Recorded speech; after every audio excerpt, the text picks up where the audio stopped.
Hello, friends. My name is Tiffany Babb, and this is the Interesting Jobs Podcast, where I talk to people with interesting jobs about their day-to-day, popular misconceptions about their field, and what they wish more people understood about their jobs.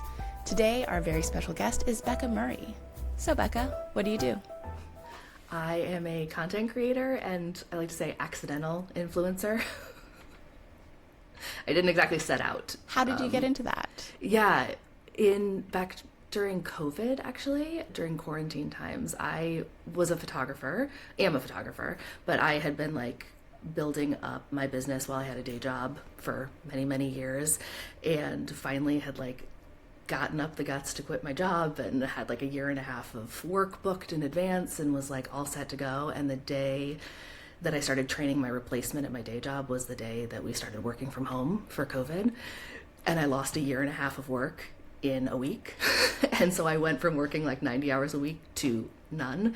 And I was just sitting at home, didn't have anything to do. And I downloaded TikTok just to learn some dances in my garage and kind of pass the time during quarantine. And then I just kind of had an itch to post one day. And I was having a lot of my own feelings about, I have a long history of dieting and EDs and things like that, and a lot of old thought patterns started creeping up during that time when all of our sort of routines and systems were disrupted.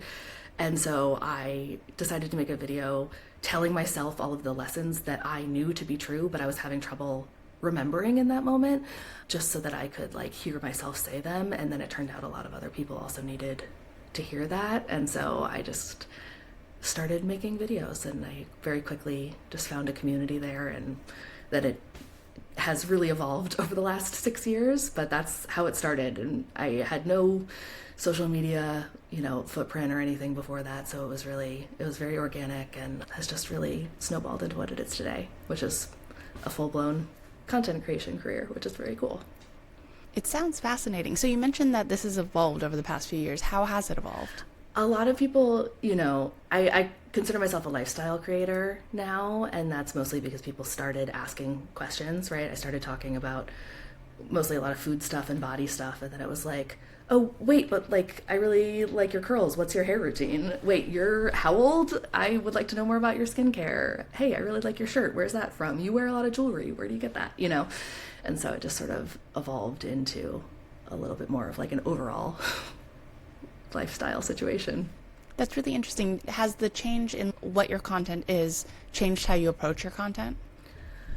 Oh, interesting. I think as I have shared more over the years and as my community has grown, I have had to figure out sort of the boundaries side of it. I didn't really know what any of that looked like kind of walking into it, and it was sort of something that I had to really figure out as I went. But I've always had pretty strict values around my purchasing habits and my own shopping habits, and so a lot of that was really naturally infused into my content. And so from the beginning, it's been about sustainable fashion and buying secondhand and conscious consumption and stuff like that. And so it's been interesting as things have grown to be oh, all of the no's that I have to say to working with things that just don't align with me. I keep joking that I could have so much more money if I just didn't stick to my values, but alas, that's not my life. I am curious because you mentioned setting boundaries. Your type of work differs from a lot of other people's type of work, which is you're interacting with the public in a very specific way. Do you have other, friends who have similar career paths who you're able to talk about these more complicated, very specific to your work issues? I have made some friends through the internet who I am able to talk about those things with and who do understand. It is a very specific, type of relationship that I have both with the internet itself, with the platforms, with my audience, and then the relationship that they have with me. I will say my former partner, I was in a relationship for 13 years and it just ended about a year ago. And so he was there through the whole building of everything. And I think especially because in 2020, we both started working from home at the same time. So we spent those last 5 years of our relationship really working and living together in a one bedroom place all the time. And so he was there to see me build the platform and like was intimately aware of all of the nuance and all of the things I love about it and all the things that frustrated me about it. So he was a really good ear as well. Do you have a regular day at your job? What does a regular day at your job look like? I wish that I was a person who was a little bit better at keeping like a really strict schedule. And I know that there are people who like get up and they batch their content and they do these things, but I think because it started so organically for me as just like posting what was happening in my life in the moment, that is just the way that it has continued. And sometimes I will be inspired by something that's going on in my life, and I will know that there's something that I really want to post that day. So I'll get up and, sort of get ready for my day and hone in on that one thing. But then a lot of times it's just, okay, I just have to live my life and then see where inspiration strikes. I'm curious, earlier you were talking about kind of sticking to your own ethical structure as you move forward. A lot of people, including me, don't know really how the influencer gig works. So when you're talking about that stuff, are you talking about sponsorships? Are you talking about ads? What does that look like? Yeah, so a little bit of all of it. When I am doing sort of like a sponsored post or an ad, anything, or I'm actually collaborating with a brand and then posting something that is an advertisement for them on my page, I am sort of making sure from the jump that it is somebody that I want to work with, that it's something. Generally, people are approaching me, especially sort of like at my size of platform, because they know that I like and use the thing already. Like they have noticed me through my support of this particular product. And so that is an easy way to jump in, is just knowing that I organically already like a thing. But if it's something that's new to me, then I like to test it out and make sure that I like it before I go signing any paperwork saying that I'm definitely going to post about anything. And then I have been lucky to work with a lot of brands who really trust me a lot, and my style tends to be really organic. I speak off the cuff. I don't really write scripts for anything, so I will just like sit down and talk and then re-record and talk and re-record and talk until it sounds the way that I want it to sound. And people have been really understanding of that because they know that I have built this platform the way that I've built it, and I have a sense of trust with the people who like the way that I speak and the way that I talk about things. So the whole point of working with content creators and influencers, right, is to like be able to hear things in their own voice and communicate the way that they communicate instead of the way that people historically communicate through ads. So you mentioned re-recording. How many takes do you usually do for a video?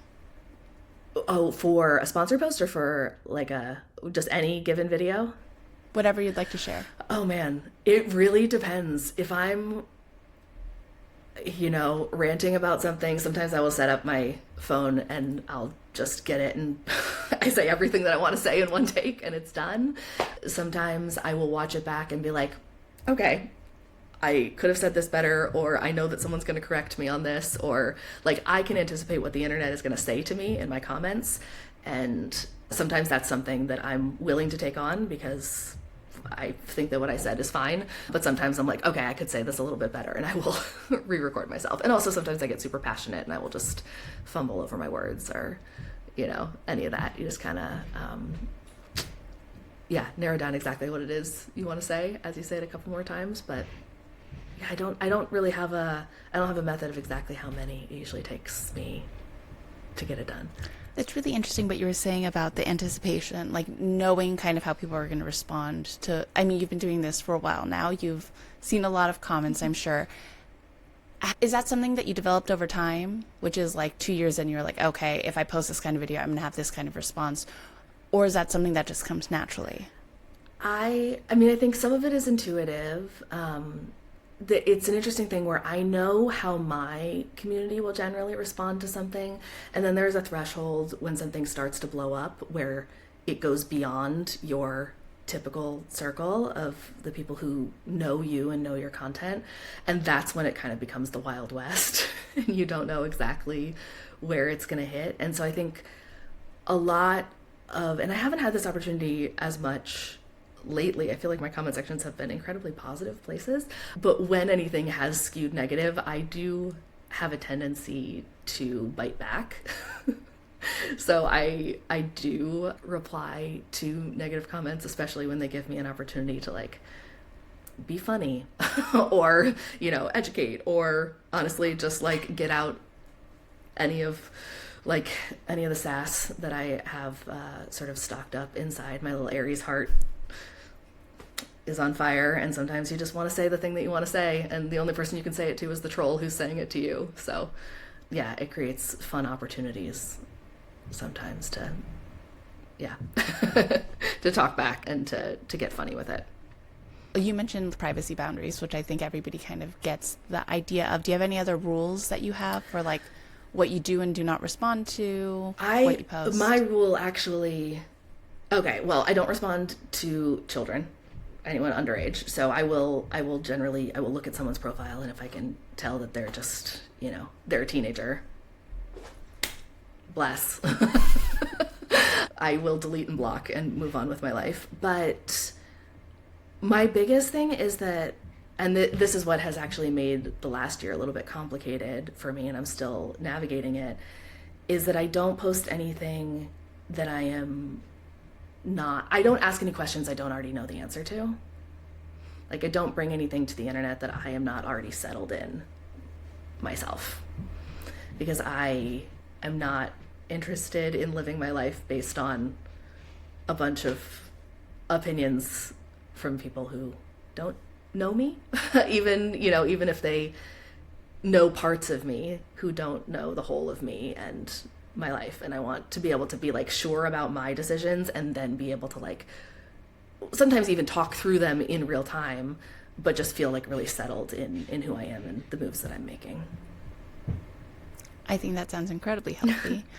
Is that something that developed over time, or is that something when you were starting out, you kind of knew you were going to do? It is not something I knew I was going to do, but I think it was something I did intuitively from the beginning, because I was speaking about body image and eating disorder recovery and intuitive eating and body neutrality and all of these things that were like things I had struggled with for so long, but had felt like I was not like I had solved anything, but I was a little further down the road, right? And so I felt like I could talk about all of the lessons that I had learned and the struggles that I had had, but without like activating that part of myself that was struggling still. And in doing that, I found that I was able to like, I hesitate to like say give advice, because that sounds like I'm like speaking to people from above, but like able to like reach out a hand a little bit to people who were struggling with the same things that I had struggled with, and just like give them a little bit of, hey, yeah, like I'm just a little bit down the road, and if you want to make the steps come in this way, like this is one way that you can do it. And was able to talk through some things that had been incredibly activating for me in my life, but without getting activated in that moment. And I think as my platform grew and as I started talking about more things, that just kind of became more of a philosophy for me. And then it became really tough last year when I was going through my divorce, and realizing that I was like, oh, I'm going through something now. Like, I have gone from being somebody who talks about going through the muck from the other side of it to a person who is actively going through the muck. And how do I navigate that in this space? And that one got a little bit more complicated. How did you navigate that? Did you just kind of like draw a line and say, this is what I'm not talking about and my content's going to focus on this? Or was it more complicated than that? I think I tried to, I think especially in the beginning for myself, just personally, I was focusing on logistics because the emotional part felt too complicated. And so it was easy to make my content focus on logistics. I started a thing called Things I Lost in the Divorce. And it was just like, I was talking about like the can opener and my couch and just like all of these things that, were suddenly gone, which gave me like somewhere to put that energy and those feelings. And then I think I did open up about some of the feeling stuff, and especially now I think I've been able to post some more vulnerable things now, like a year later, that I didn't feel comfortable sharing in the moment, but now that I feel settled in them, I think it's really important to talk about this stuff. I think people, it feels so lonely when you're going through it, and it can feel like you are the only person in the world who has ever felt this particular thing. And so I think it is really important to share, and to share vulnerably, but in a way that doesn't destroy you. And I think that waiting a year to talk about some of the more vulnerable parts was just really important for me. And I have drawn a line around like the intricacies of the breakup itself, and my relationship, and my former partner is very trusting of me and like the platform that I have built, and what it is that I choose to share, which I genuinely appreciate too. I think that makes a lot of sense. And you mentioned earlier personal boundaries of privacy and people feeling that they might know you and they do know a part of you. How do you handle that kind of, and I don't want to say it's a one-sided relationship, because it's not, because you're also giving into it. I fully have a parasocial relationship with people in my comments too. Yes. Exactly. Yeah. So how do you navigate this? It is kind of a new type of relationship out in the world, which is people know a lot about you and you know a lot less about them. Yeah, it's complicated. I love meeting, like when people approach me in real life, it's awesome. I'm shy. I'm an introvert and I'm pretty shy. And I've joked with some friends who are like, I don't think that people realize that you are that way because they only ever see you speak. And I was like, oh yeah, like people don't experience me at a party being the one in the corner, or just like being the quiet one in a conversation.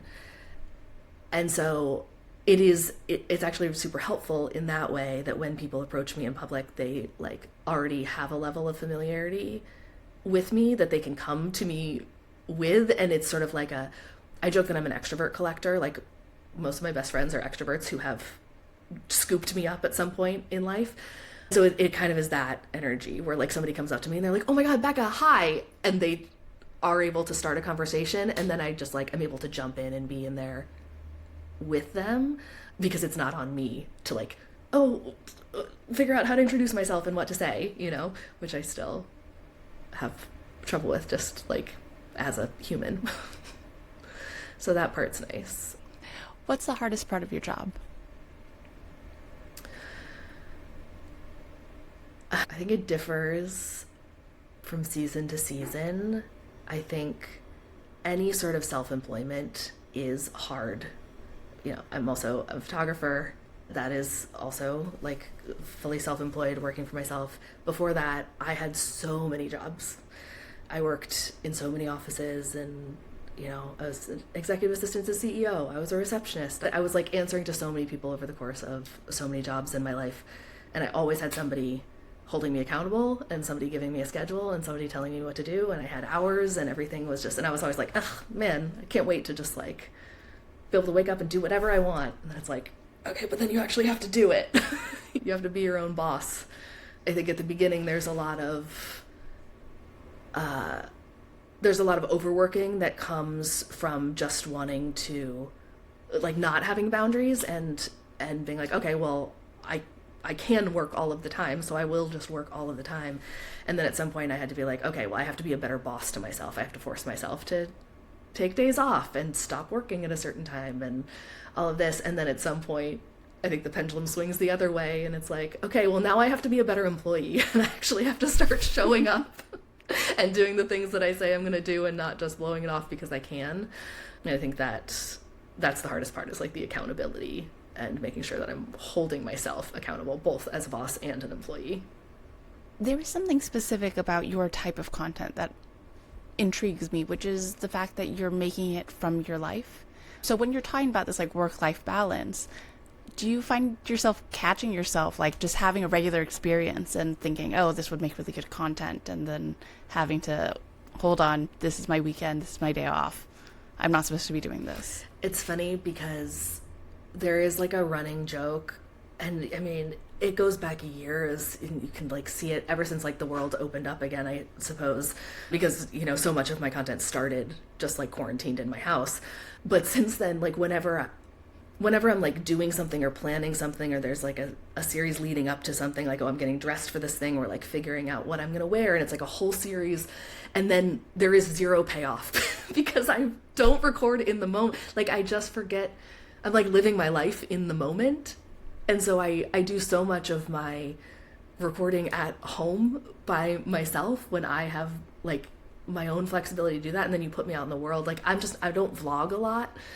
I have a desire to do that. I'm like, oh, I do really cool things. I would love to be able to show that stuff to people. But I'm like, once I'm out in the world, I'm like, oh no, I got home and I took like 2 clips. That's not enough to do this. I just get caught up in the living of it, which I think is good. And then when I do try to intentionally set out to do something that I know is out in the world, and like especially when there are other people involved, the best compliment that I get is that they didn't even realize I was filming something, where I just like, I'll take out my phone and just like film something and put my phone back in my pocket, you know. And I think a lot of that comes from my style of photography as well. Like, I'm a wedding photojournalist, so I focus on candids. I don't do like posed photos of a wedding day. So I think a lot of that is sort of fused into the way that I approach any sort of content that I'm taking out in the world too. Is just really trying to get like in the moment slice of life, not disturbing anything that's happening, just letting it happen as it will, and then I'll deal with it later, you know. Are there other ways that your photography work has impacted your influencer work? I mean, I think it certainly has given me an eye just for the ways that I like things to be framed and shot and lit and all of that. And I discovered through TikTok that I have aphantasia, which is you don't have a mind's eye, like you can't picture things in your brain, and that was not a thing that I had ever heard of before or knew. I just thought when people said like, oh, picture this, it was like a figure of speech. Never really understood it. And then it all sort of like everything started coming together in terms of like why I'm a photographer and why I take the style of photos that I do and why I document things the way that I do, and kind of the way that I started documenting my life through COVID as well, just, you know, being on TikTok and all of that. It just feels like a real like diary of that time, which is so lovely for me to have because I don't have a memory bank that I can just flip through the same way that other people do. Why did you choose wedding photography? I think wedding photography chose me. I was trying to figure out what I loved having a camera in my hand. I loved taking photos. I was trying to figure out what I wanted to do.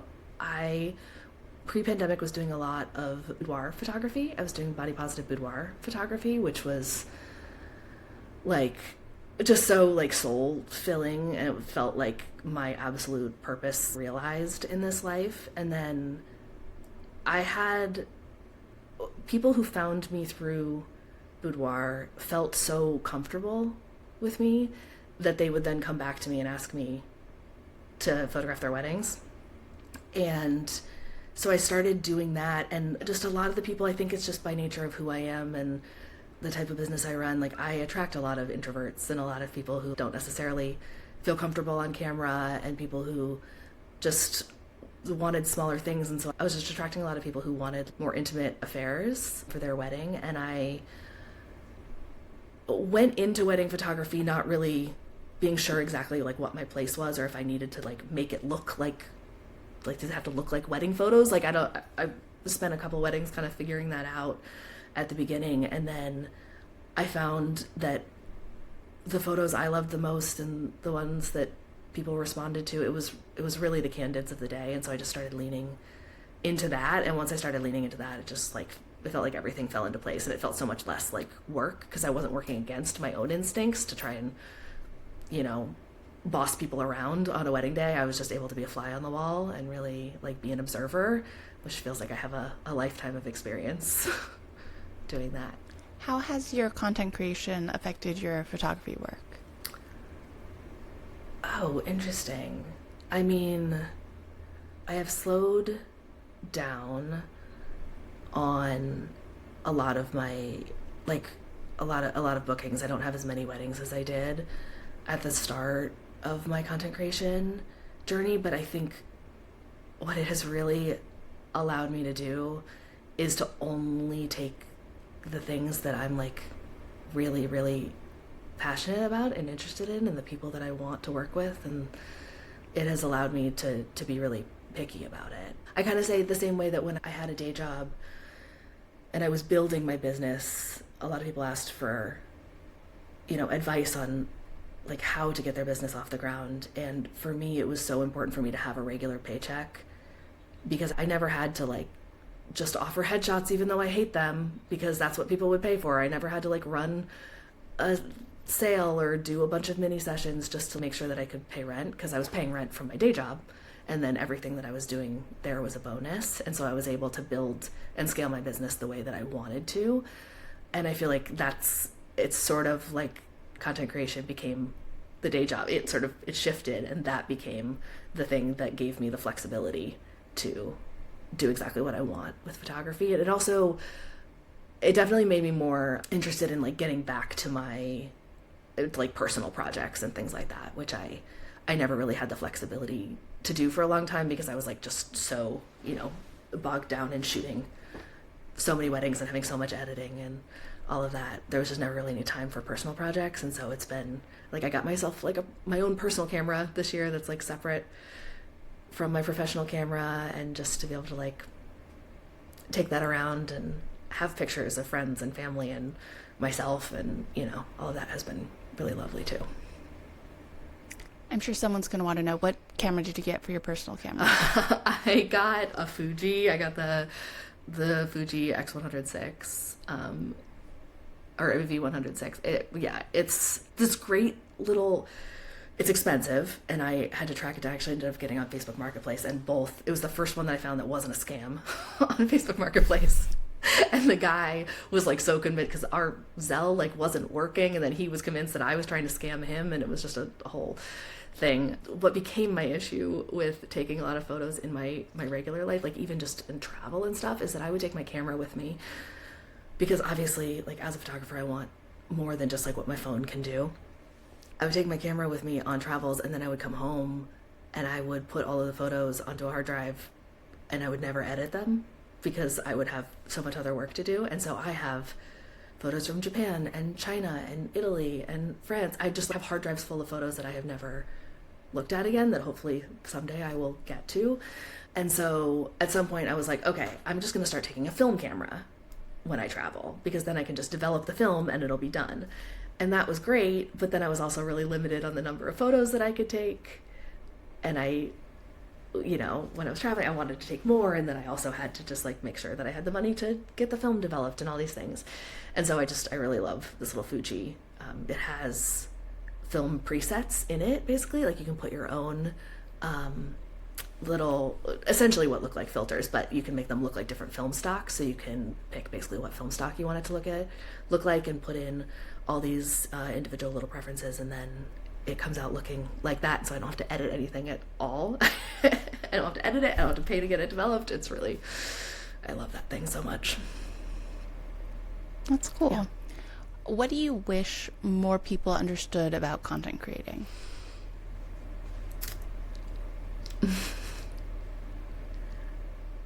I feel like there are